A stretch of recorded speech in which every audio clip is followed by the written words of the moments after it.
নমস্কার বন্ধুরা, সুমতি kitchen with blog থেকে সবাইকে স্বাগত। আশা করি আপনারা সবাই ভালোই আছেন, আমিও ভালো আছি।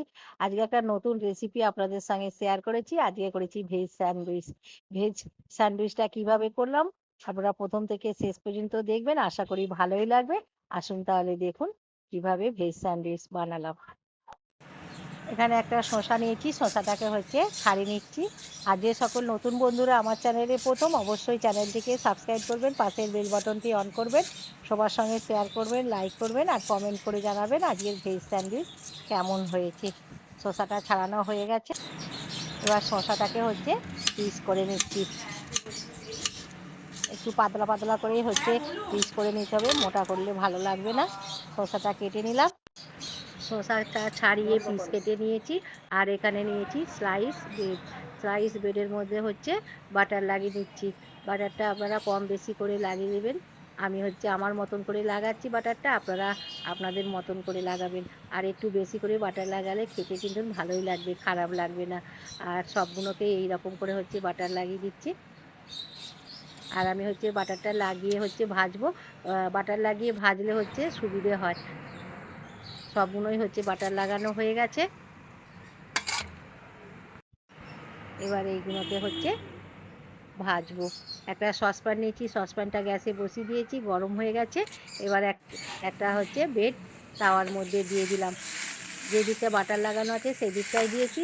আর যদিও আগে সসপ্যানেতে বাটার দিয়ে তারপর ব্রেডটা দিতাম, কিন্তু বাটারটা উড়ে যেত। সেই জন্য ব্রেডের মধ্যে বাটারটা লাগিয়ে দিয়েছি, তারপরে ভাজছি। এইরকম করে উল্টে পাল্টে ব্রেডগুলোকে ভেজে নেবো। আর একটু ভালো করে ভাজলে স্যান্ডউইচটা খেতে কিন্তু খুবই ভালো লাগে। একটু লাল করে ভেজে নিলাম। এই রকম করে সব ব্রেডগুলোকেই ভেজে নেবো।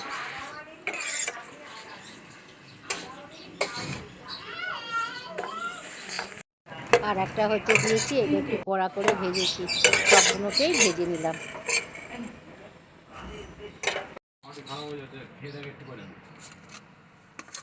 একটা স্লাইস ব্রেড নিয়েছি, আর উপর দিয়ে ভেজ মেয়োনিজ দিচ্ছি।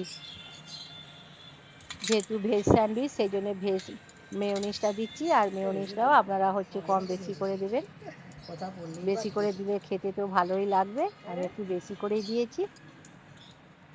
ভালো করে মেয়োনিজটা লাগিয়ে দিয়েছি। আর শসা কাটাটা আপনাদের সঙ্গে শেয়ার করেছি, পেঁয়াজ আর টমেটোটা কাটা আপনাদের সঙ্গে শেয়ার করিনি। শসা, পেঁয়াজ, টমেটো কেটে নিয়েছি। পেঁয়াজ দিলাম, পেঁয়াজের ওপরেতে টমেটো দিচ্ছি, আর শসা দিচ্ছি। আজকে যেহেতু ভেজ স্যান্ডউইচ করছি সেই জন্যে এইগুলো দিয়েই করছি। ওপর দিয়ে গোলমরিচ দিলাম। যদি বাচ্চারা খায়, গোলমরিচটা আপনারা দেবেন না, বাচ্চারা খেতে পারবে না, ঝাল লাগবে। আর ওপর দিয়ে বিট লবণ দিচ্ছি। আপনারা যে লবণ রান্না হয় সেই লবণও দিতে পারেন। আমি বিট লবণ দিলাম, দিয়ে আর একটা ব্রেড ওপর দিয়ে দিয়ে দিলাম। কত সুন্দর দেখতে লাগছে দেখুন। এগুলো টিফিনেতে খুবই ভালো লাগে। তো এই রকম করে সবগুলোকেই আমি তৈরি করে নিচ্ছি। সব ভেজ স্যান্ডউইচ গুলো আমি বানিয়ে নিয়েছি। কত সুন্দর দেখতে লাগছে, পুরো কালারফুল ভেজ স্যান্ডউইচ। টিফিনেতে এইটাই আজকে স্যান্ডউইচ বানিয়েছি।